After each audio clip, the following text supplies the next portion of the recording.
पूरे देश में आज डॉक्टर बाबा साहेब अम्बेडकर की जयंती मनाई जा रही है। न्याय और अस्पृश्यता के लिए जीवन समर्पित करने वाले बाबा साहब की कई निशानियां आज भी जीवित है। उन्हीं में से एक है दक्षिण सोलापुर में स्थित ऐतिहासिक कुआं, जिसका पानी खुद बाबा साहब ने पिया था। अपने जीवन काल में बाबा साहब के सोलापुर आने के संदर्भ मिलते हैं। उन्हीं में से एक है सोलापुर के वलसंग का कुआं, जो बाबा साहब के स्पर्श से पुनर्जीवित हुआ था। यह कुआं आज भी इसका गवाह है। भारत रत्न डॉक्टर बाबा साहेब अम्बेडकर द्वारा उद्घाटन किया गया यह ऐतिहासिक सार्वजनिक कुआं और परिसर आज भी उनकी गवाही देता है। 20वीं सदी के आरंभ में महाराष्ट्र के अन्य स्थानों की तरह दक्षिण सोलापुर तालुका के वलसंग में भी दलितों को गांव के जल स्रोत से पानी भरने पर रोक थी।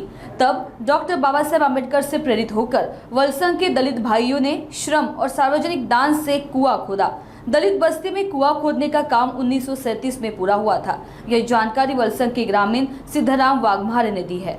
मी सिद्धराम वाघमारे, माझी पत्नी हा 1 नंबर वार्ड ग्रामपंचायत सदस्य आहेत जाई सिद्धराम वाघमारे। प्रथमतः आपण आला त्या भीमनगरमध्ये आपलं सहर्ष स्वागत। आता तुम्हाला इथं जर सांगायचं असलं तर आमच्या पूर्वजांनी त्या काळामध्ये आम्हाला सांगितलं गेलं, आम्ही वाचनामध्ये जे सांगितलं गेलं, 24 जानेवारी 1937 साली बाबासाहेब भीमनगरला येऊन स्वतः विहिरीचं उद्घाटन करून आणि चांदीच्या ग्लासमध्ये पाणी पिलेले होते। त्याचं कारण असं होतं की कारण पूर्वीच्या काळी अस्पृश्यता लोकांना आम्हाला पिण्यामध्ये अस्पृश्यता भरपूर होती आणि आमच्या समाजामध्ये त्या लोकांना पाणी पिण्याची टंचाई होती। त्यामुळे बाबासाहेबला आणून स्वतःच्या विहिरीचं उद्घाटन करून घेतलं आणि त्यावेळेस बाबासाहेब स्वतः विहिरीचे उद्घाटन केल्यामुळे तेव्हापासून आतापर्यंत भीमनगरमध्ये तेच पाणी पितात।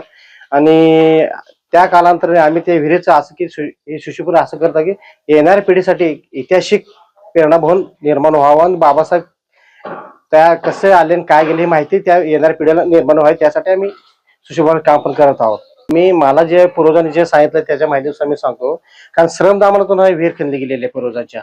स्वतः दिवसाभर जसं वेळ मिळेल पूर्वजांचं जसं म्हणजे वैयक्तिक जसं तुम्हाला श्रमदान केलं जातं आपल्या वेळेनुसार, तसं भीमनगरच्या लोकांनी श्रमदान करून विहीर खणली गेली।